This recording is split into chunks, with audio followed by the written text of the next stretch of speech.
क्या बीजेपी सरकार महिलाओं के पीछे छिपके लड़ रही है? पार्लियामेंट के अंदर मोदी सरकार की पहली हार हो चुकी है अब तक की इस वुमेन रिजर्वेशन बिल के साथ में। वुमेन रिजर्वेशन, रूल नंबर 66 और डिलिमिटेशन, इन तीनों स्टेप्स को बस ध्यान से समझ लो। बीजेपी के चाणक्य का पूरा मास्टर प्लान क्या था, वीडियो के लास्ट तक समझ जाओगे। देखो, ये वुमेन रिजर्वेशन का बिल जो है ये 2023 में ऑलरेडी पास हो चुका है, जहां पे विपक्ष ने 452 वर्सेस 2 की मेजोरिटी के साथ में सरकार के साथ मिलकर इस बिल को पास किया था। देश की आधी आबादी को उसका 33% हक मिलने ही वाला था कि सरकार ने यहां पे एक शर्त रख दी कि हम अभी नहीं बल्कि सेंसस के बाद इस रिजर्वेशन को लागू करेंगे। दोस्तों, सरकार वुमेन एम्पावरमेंट को लेकर कितना सीरियस है आप सिर्फ इस बात से अंदाजा लगा सकते हो कि एनडीए के पूरे 20 चीफ मिनिस्टर्स में से सिर्फ एक वुमेन चीफ मिनिस्टर है। यहां तक कि एनडीए के टोटल 30 कैबिनेट मिनिस्टर्स में से केवल 2 विमेन कैबिनेट मिनिस्टर्स हैं। बहरहाल अगले स्टेप डिलिमिटेशन की तरफ चलते हैं। देखो, देश का संविधान यह कहता है कि जैसे जैसे देश की आबादी बढ़ेगी वैसे वैसे लोकसभा में नंबर ऑफ सीट्स भी बढ़ाई जाएगी, और इसीलिए सरकार ये अनाउंस करती है कि हम पूरे भारत में हर स्टेट की जो नंबर ऑफ सीट्स हैं लोकसभा की उसको 1.5 गुने से बढ़ा देंगे। अब क्योंकि अब सारे स्टेट की सीटें एक सेम रेशियो में 1.5 गुना से बढ़ रही हैं,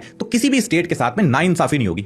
ये नाइंसाफी का गणित मैं आपको अगले 5 सेकंड में समझा देता हूं। देखो, उत्तर प्रदेश में इस टाइम पर 80 सीटें हैं जहां बीजेपी मजबूत है, और तमिलनाडु में इस टाइम पर 39 सीटें हैं जहां बीजेपी ऑब्वियसली बहुत कमजोर है। तो टोटल डिफरेंस कितना हुआ सीटों का? 41। लेकिन अगर इन्हीं सीटों को 1.5 गुना बढ़ा दिया जाए तो उत्तर प्रदेश में सीटें हो जाती हैं 120 और तमिलनाडु में सीटें हो जाती हैं 59। तो अब डिफरेंस कितना हुआ? 61। यानी सीधा 20 सीटों पे बीजेपी और ज्यादा एक्स्ट्रा एडवांटेज ले पाएगी। और विपक्ष को इससे भी बड़ा डर इस बात का है कि जब डिलिमिटेशन के बाद सारी सीट बढ़ेंगी तो उनको रिड्रॉ करने की सारी पावर सरकार के पास चली जाएगी, जिसका वो मिसयूज कर सकते हैं, जैसे कि एक मुस्लिम मेजॉरिटी के एरिया को 2 टुकड़ों में बांट के कमजोर कर देना वगैरह वगैरह। ये सेम कॉन्सेप्ट को जेरीमैंडरिंग कहते हैं, और ये वही कॉन्सेप्ट इसको 1905 में लॉर्ड कर्जन ने बंगाल का विभाजन करते टाइम पे लागू किया था। अब थोड़ा सा दिमाग लगा के अगर आप इस गणित को पूरे नॉर्थ इंडिया पे लागू करोगे तो एज ए बीजेपी सपोर्टर भी आप समझ जाओगे कि ये डिलिमिटेशन बीजेपी को ऑलमोस्ट अमर बना देगा, और देश के पावर बैलेंस के लिए ये बिल्कुल ठीक नहीं है। लेकिन क्योंकि बीजेपी को ये हर हाल में पास कराना था, इसके लिए बीजेपी के चाणक्य साहब एक चाल चलते हैं। वो कहते हैं कि 2023 का जो वुमेन रिजर्वेशन का कानून है, क्योंकि वो कानून सेंसस के ऊपर डिपेंडेंट है तो लेट हो सकता है,